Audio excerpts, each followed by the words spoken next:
বৃষ্টিতে বিপর্যস্ত আলিপুরদুয়ার জেলা। জল বেড়েছে শঙ্কোষ ও রায়ডাক নদীর। বন্যার আশঙ্কায় ঘর ছাড়ছেন কুমারগ্রামের মানুষেরা। ইতিমধ্যে কিছু এলাকায় প্রবেশ করেছে দুই নদীর জল। নদীর কি জল বাড়ছে? হ্যাঁ, কখন থেকে বাড়লো জল? এই রাতি 3টে থেকে বাড়া শুরু হচ্ছে।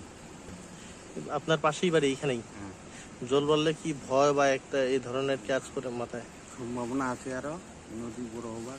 নদী বড় হওয়ার সম্ভাবনা?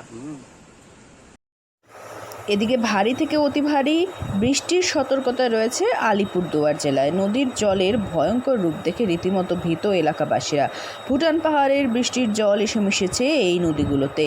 যে কোনো সময় কুমারগ্রাম ব্লকে বন্যা হতে পারে বলে জানিয়েছেন বাসিন্দারা। আলিপুরদুয়ার জেলা প্রশাসনের তরফে হলুদ সতর্কতা জারি হয়েছে এই এলাকায়। পাশাপাশি এলাকার বাসিন্দারা একত্রিত হয়েছেন নদীর ধারে। চিন্তায় রয়েছেন স্থানীয়রা। তবে প্রশাসনের তরফে নজরদারি রয়েছে এলাকায় বলে জানা গিয়েছে। বারোবিশা কুমারগ্রাম এলাকা ক্ষতিগ্রস্ত সবচাইতে বেশি হবে এই দুই নদীর জল প্রবেশ করলে বলে জানা যায়। কিন্তু এখনও পর্যন্ত ফ্লাড সেন্টার না দেখতে পাওয়ায় চিন্তিত এলাকার বাসিন্দারা।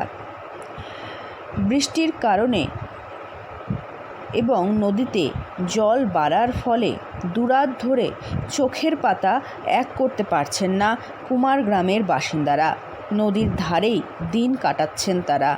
রান্না বন্ধ, শুকনো খাবার খাচ্ছেন কোনো রকমের।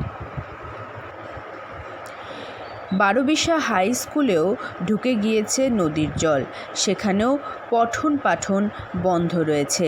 এদিকে নদীর জল বেড়ে যাওয়ায় নৌকা সরিয়ে নিচ্ছেন এলাকার বাসিন্দারা। আলিপুরদুয়ার থেকে অরুণাদের রিপোর্ট, লোকাল 18 বাংলা।